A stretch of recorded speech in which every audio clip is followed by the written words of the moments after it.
Well, Joker is back. It's award season, and Joker, the needlessly controversial supervillain origin flick, has jumped back into the headlines while it captures 11 separate nominations, including a nomination for Best Picture and Best Actor. A few months ago, I did a video on Joker that focused on media outrage. The video is actually one of the all-time most watched uploads on the entire channel, and it discussed how mainstream journalists, in large part, were clearly hoping for the movie to fail. That failure was not just a passing desire, it was damn near a necessity in this case. Joker had been branded pre-release as a danger to society. It had been called an incel training manual, a lightning rod for white hate, and the list goes on and on. The articles fearing, and I say that with a notable degree of sarcasm and disdain here, fearing a mass tragedy were numerous, and rather than a genuine or benevolent effort to protect average citizens, the media contorted themselves into an angry cult of outrage, which effectively appeared to be trying to spur a mass tragedy. That's a somewhat controversial position, honestly. Obviously, any media outlet or journalist that this applies to will pretend with feigned shock and indignation that of course we were never wanting anything bad to happen, but on a personal level, I simply cannot buy into that paper-thin defense. They absolutely did want something horrible to happen, so that it could be used to trample the Joker movie, since that movie had been pre-assigned as a symbol of incel culture, Gamergate, and white male misogyny. Well, on every conceivable level, that endeavor has failed, and this failure is driving certain media professionals insane because it erodes not only their ideological foundation, but also their credibility in the field. But wait, time for an ad. This video is sponsored by Raid Shadow. No, today's video does have a sponsor though. Just kidding, I hate Raid Shadow Legends. The sponsor today is The Sword Guy. Now, I know people usually skip branded promotions in YouTube videos. I do it too. I know that's the instinct here, but please hold off for a second. The Sword Guy store is a sponsor I've known about for quite some time. Some friends of mine have worked with him in the past, and after I basically ripped on Raid Shadow Legends for 15 minutes straight, he reached out to see if I would want to partner. The answer was yes, absolutely yes I did. The Sword Guy sells movie, video game, and anime replica swords, not like plastic replicas or something, full metal sharpened legit swords, and they are really, really cool. He sent me these for today's video. The Witcher is one of my favorite games of all time, and having full-sized replicas of the steel and silver swords from Witcher 3 Wild Hunt to hang on my walls has made me completely nerd out. The first thing I did was strap them to my back and run around my yard screaming, but that lasted maybe 45 seconds because I got tired and they are super heavy. But anyways, the real point is that the Sword Guy has partnered with Upper Echelon, so now if you order a sword from their site and use code Upper Echelon Gamers, all lowercase by the way, it will automatically upgrade to a free bottomless box. Here's an example of what that looks like. Yeah, it's a lot. You get a spread of 6 or more knives, blades, or swords, 3 additional accessories or items for a total of 9 objects added to your purchase for free, just by using our community code.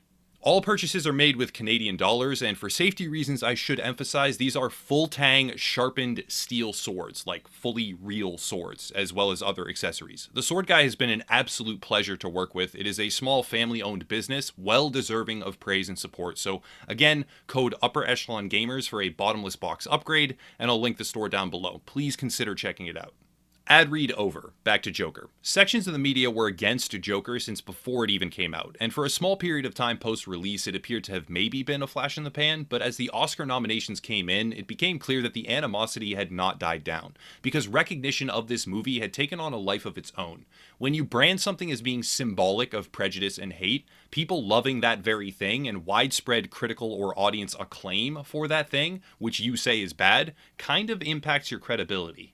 Enter Gamergate. Not just Gamergate, but a surge in criticism for Joker attempting to undermine the nomination process and once again tear down a film that really only speaks towards the importance of mental health services or general kindness. Here's the problem. Before the movie came out, for some inexplicable reason, certain ideologies latched onto it as the enemy. Maybe it's because the film had a white male lead. Maybe it's because comic book films and the requisite material they are built off of have been under siege as of late for a variety of reasons. Who knows? But it happened, and certain outrage-driven critics, journalists, and media outlets picked Joker as a thing to hate. During that process, the process of trying to tear down this movie that was not even in theaters yet, they combined the film with other keywords and demographics that they despise.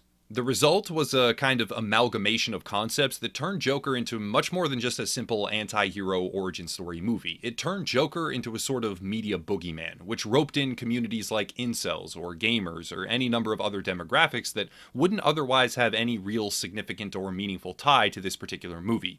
By making this film their enemy and then linking it to movements like Gamergate, for example, the media created a counterpush against their anger. Here is where I want to take a minute and pointedly acknowledge that the biggest things to come from Joker were memes and dancing. People wore clown makeup and danced on stairs for a few minutes. People photoshopped screen caps of the movie to add captions or make a joke. It was harmless, innocuous, and totally void of danger, anger, or prejudice. But sections of the media somehow still cannot reconcile the fact that this movie exists and is popular. So, why do so many articles still come out condemning the movie for mediocrity or intrinsic message? The answer is because various media outlets and journalists are so entrenched in this narrative. The mere existence of the film must now drive them insane, else they risk backing away from a self-created symbol of all things that they hate. The movie receiving 11 Oscar nominations further exacerbates their anger because it expands the perceived support for this film, which further increases, by their own self-made connections, the support for the ideologies they associate the film with. Think of it this way. A movie is announced and a group latched onto it saying it was promoting hate, it would cause a mass tragedy, it was an incel training manual, a beacon of prejudice and toxic anger. The list is practically endless. Then the movie launches and it is met with widespread support and praise. Well, if you are locked into this narrative of the movie being truly despicable or dangerous, what do? Immediately after release, the answer is simple. Double down on how dangerous it might be. Highlight and focus on stories of increased security. Try to scare the audience. Do anything that you can to perpetuate the narrative that this film is dangerous. Well, what about when the movie continues to climb through the charts? What then? The next logical option is to double down on your original interpretation of the film while diminishing the support and praise it has received from general audience members. Run with the narrative that it's only popular because people don't really understand it. Reiterate that this movie represents everything wrong with society and try to ignore the fact that it has found widespread mainstream popularity despite your original association with fringe groups that are viewed by your own ideology to be hateful and despicable.